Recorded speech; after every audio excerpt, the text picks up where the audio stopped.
So now let's understand what relations are.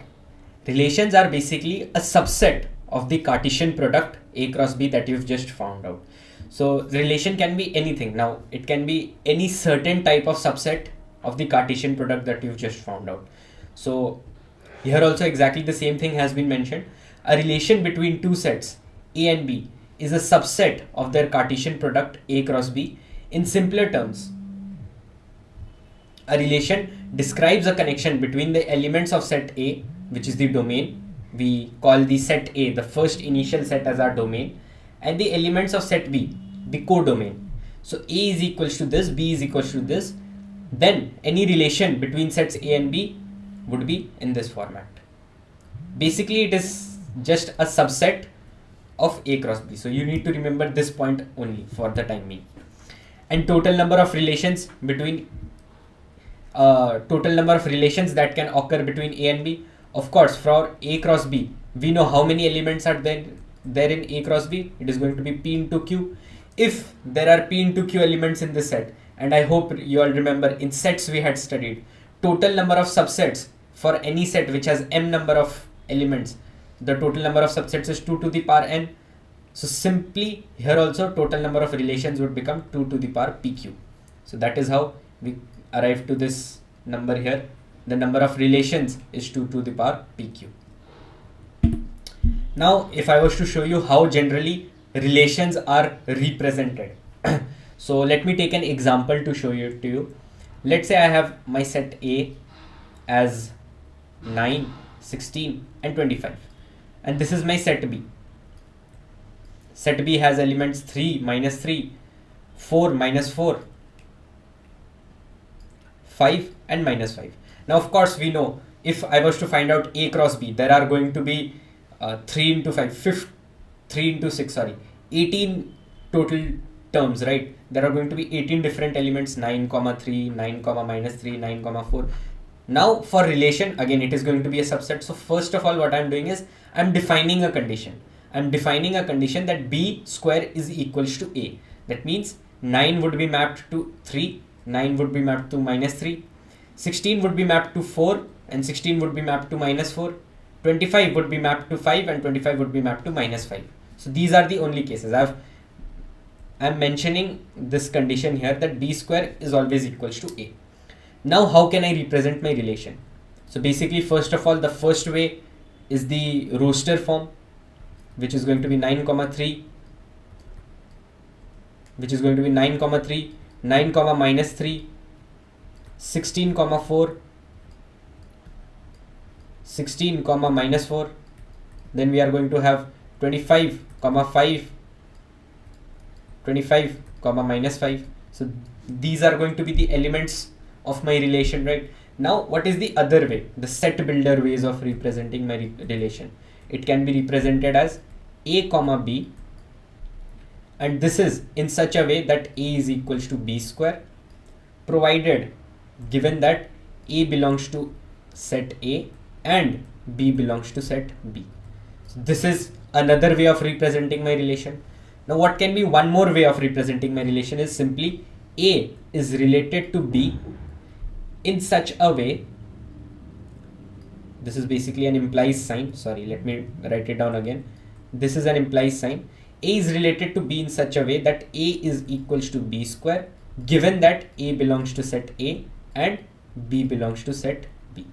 So these are the three main ways of representing any relation that we have, provided there has to be some conditions. So I hope you must have understood this portion till now. Again, there isn't anything new that we are studying here. Relation is simply a subset of any Cartesian product that we've just found out. And what is that subset going to be? It is going to be a condition that is given to us. Generally in the questions they provide us with such conditions. Now let's understand what a domain is. A domain is the values that our relation is going to take in the from the first set. So if I was to talk about, let's take this example only. So let A is equals to 1, 2, 3, B is equals to x, y, z, and I'm defining my relation as 1, x and 2, y. So for this, what are my domains? My domains are taken from the first set, which is my A set. So my domain would become 1 and 2. So 1 and 2 has been taken from the first set. So 1 and 2 become my domain. Very simple. Now if we were to talk about codomain, codomain is all the values of set B. Now it doesn't matter whether they have been mapped in my relation or not. Here also you can see A is 1, 2, 3, B is x, y, z. My relation is 1, x, 2, y. Still my codomain would become x, y, z. All values of set B are taken as my codomain. So here also you can see codomain of R is B. However, for domain, it used to be only those values that have been taken in my relation.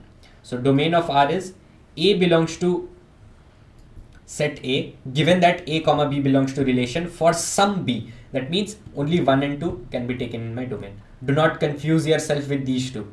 Domain represents the values that have been taken from set A. Codomain represents all values of set B. Now there is one more thing which is known as a range. Range is all the values that have been taken from the set B. So similarly as our domain, it is similar to our domain. The only difference is that all values of domain that are getting mapped in set B, so those mapped values become a range. So here you can see A is 1, 2, 3, B is x, y, z, R is 1, x, 2, y. So here if you look at this relation only, so my domain is basically 1 and 2. My codomain is going to be my complete set B. So it is going to be x, y, z, and my range would become all those values that have been mapped. So it becomes x, y. X and y have been mapped, so it becomes x and y. So keep these things in mind about domain, codomain, and range, and do not confuse yourself among all these 3 points. Now, if I was to find out the inverse of any relation, what is the inverse of a relation going to be? Simply the reverse. So if let's say this was my set A and I was mapping it to set B, if I was mapping it this way, now inverse of a relation means the complete opposite. Now I would have my set B and set A, and I would be mapping my elements of set B to A. So this is, let's say if this was my relation, this would become my R inverse. So you can see here as well, if R was A, B, then R inverse would become B, A. Now let's say if I was to find out my domain and range of an inverse relation, and I was to compare it with my domain and range of my normal relation. So how can I write it down? My domain of R is equals to my range of R inverse, and my range of R is equals to my domain inverse. Now again, this simply has a proof which you yourself can do by taking any example of a relation. Let's take this example only, for instance. Here, now what if I map B to A? Of course, my domain would change. My domain would now be 3, minus 3, 4, minus 4, 5, minus 5, right? And my range would become 9, 16, and 25. However, for R, simply R, my domain used to be 9, 16, and 25, and my range used to be 3, minus 3, 4, minus 4, 5, minus 5, right? So now it simply gets reversed. So that is how we get these values. So let us look at this question to get a gist of more as to what relations and inverse of relations are. So R has been given to us. There is a relation where x and y belongs to integers. So again, this is an integer, and we have x square plus 3y square less than equal to 8. So by just looking at this equation, I hope you all must have understood that this is an equation of a ellipse. I know you haven't studied complete details about ellipse till now. It is going to come when we study coordinate geometry, but in your class 12th you must have seen a little bit of what ellipses are and how are their minor axis and major axes, right? So that is the concept that we are going to use in this question. So this is my ellipse, x square plus 3y square less than equal to 8. So let me convert this into my standard ellipse form. So this would become x square upon 8 by 3 plus y square upon 8 less than equal to 1. So this is how I can represent this standard ellipse, right? I've taken 8 below and I've removed the 3 coefficient from y square. Sorry, this would not be 3 here, there would be a 3 here. So this is my ellipse. Now what if I was to draw the diagram of this ellipse? Of course, you can see that my major axis here, what would be the value of this? This would be 2 root 2 comma 0. And here I am going to have minus 2 root 2 comma 0. So let me make my ellipse first. So this is my ellipse. Here I am going to have minus 2 root 2 comma 0. What would be my b values here? My top value would be 0 comma root under 8 by 3. And here I am going to have 0 comma minus root under 8 by 3. And since it says that all values are less than equal to 1, that means the values that we have to choose, it is going to be inside the ellipse. If let's say you were not being able to justify whether the values are inside the ellipse or outside, simply take the origin. You can see that the origin is inside the ellipse. Put the origin in the equation. Does it satisfy? Yes. If I put 0 comma 0 in this equation, it would satisfy this equation, right? If it satisfies this equation, that means it is lying in my domain, or it is lying in my set. That means all the portion which is inside the ellipse would become the values in my set. Now what have they told us? X and y belong to integers. So remember this thing, there are only integers going to be in our relation. And we have to find out the domain of R inverse. So again, finding out the domain of R inverse becomes pretty difficult for us. We have to substitute X with Y. So simply what we'll do is, we'll find out the range of R. As we had seen here, the domain of R inverse is equals to range of R. So let us find out the range of R.